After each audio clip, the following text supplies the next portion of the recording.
Let me now go to the second set of evidences that I would like to bring to bear.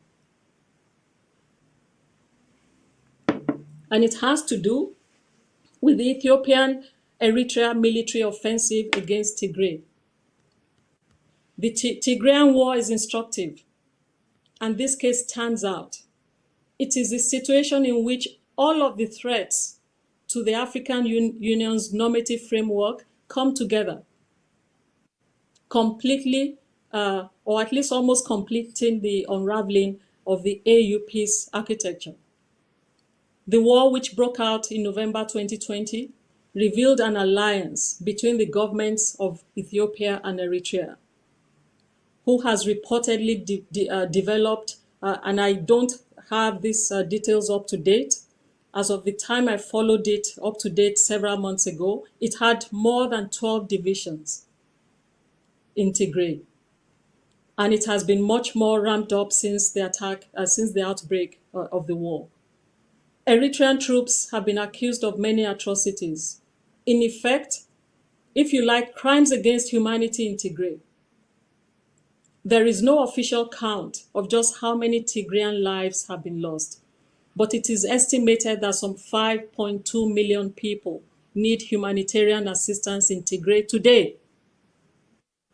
If large-scale relief is not forthcoming, that region of Ethiopia might be plunged into famine in another 3 months.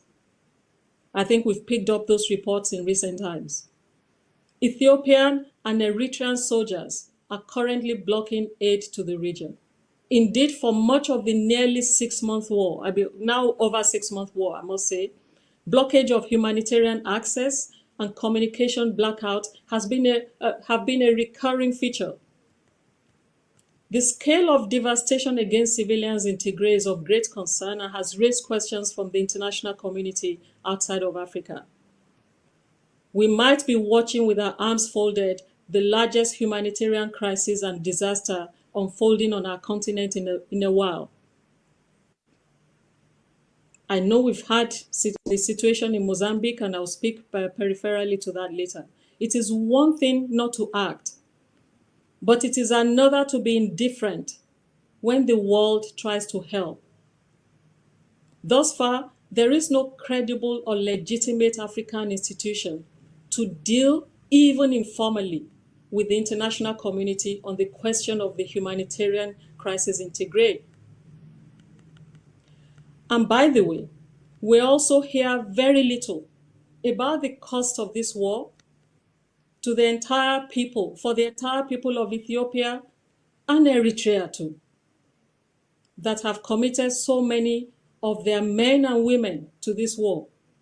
How many lives have been lost amongst their soldiers? How many body bags have been taken back to Asmara, and how many have been returned to their families in the rest of Ethiopia?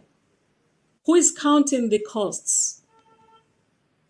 In 2021, when the rest of the world is aspiring to be even better developed post-COVID, let's not talk about the claims of ethnic profiling and what the UN has been doing when some of its members in peacekeeping missions have been called away, have been withdrawn from those missions. Let's leave that alone.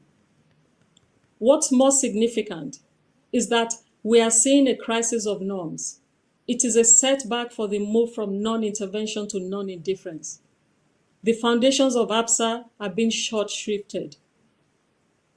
The regional organization that could also respond to this, IGAD, is sidelined, and the principle of subsidiarity seems almost non-existent in this regard.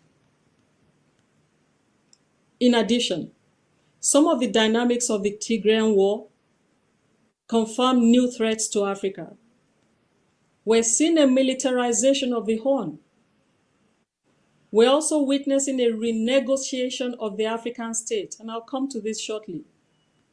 The Tigrayan war broke out on the back of a wounded international system. Actors who do not subscribe to the normative instruments, the humanitarian laws, and the conventions, including the AU norms, seem to have gained an upper hand. Non-African powers have done a lot of damage too. with reports that the UAE introduced drones to the conflict with devastating effect. The backing of actors from the Gulf, in short, contributed to the short shrift of AU norms. Who is looking at all of this? But so let's pull back and look at the African peace and security architecture. How could we have applied it?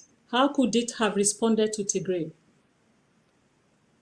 This is an internationalized conflict and not an internal conflict as has been portrayed. Even if an internal conflict, non-interference is not an excuse. It's not an excuse. It is an international conflict. One could ask, therefore, why is AMISOM in Somalia? While this is not about proactively deploying a mission, it is clear that African ownership and leadership is glaringly missing on the question of Tigray. What happened to Article 4H? I ask tongue-in-cheek, though. Not even a statement on it or the threat of invoking it is anywhere on the radar. So there was early warning as well, but no indication that there was an official trigger at any point in time. So the fate of APSA may have been sealed by this conflict in Tigray. In one of my research interviews several weeks ago, preceding this lecture, I captured this statement from one of my respondents, which I want to repeat verbatim to avoid much of it being lost in translation. The African, quote, "The African continent has betrayed the people of Africa. When one people or political community," referring to the people of Tigray, "feels so betrayed by Africa. They may not have expected that the AU will support or would oppose, but they were expecting the AU to cooperate for establishment of a humanitarian corridor. What happened to the African Union, to the African media?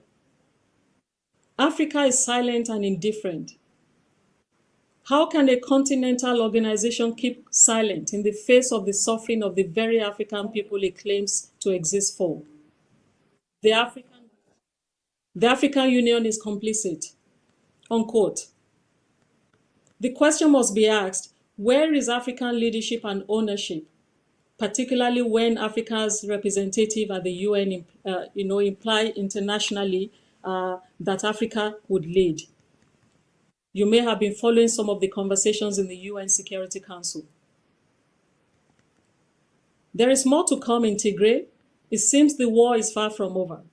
If recent reports are correct and the balance is shifting in favor of the Tigray People's Liberation Front, the full implications of the Horn must be considered beyond the humanitarian crisis. There can be no doubt that we're seeing a renegotiation of the African state, and the landscape of the Horn of Africa is likely to change profoundly.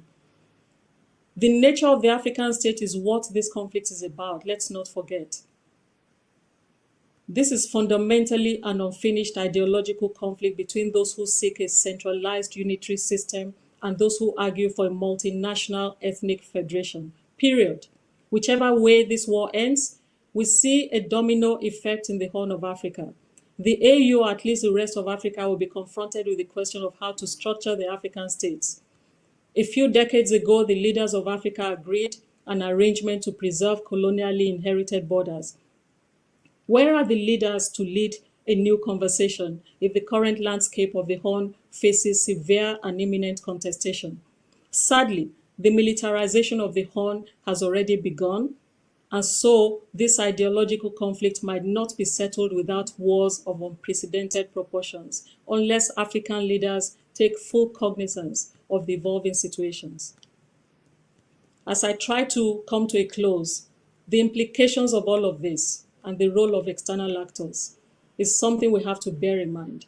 If the silence of African leaders in relation to the humanitarian situation, at least in Tigray, is this deafening, what hope have we that our leaders will respond in their collective, which is the strength of the African Union, to the escalating crisis situations elsewhere, from Mozambique to the Sahel?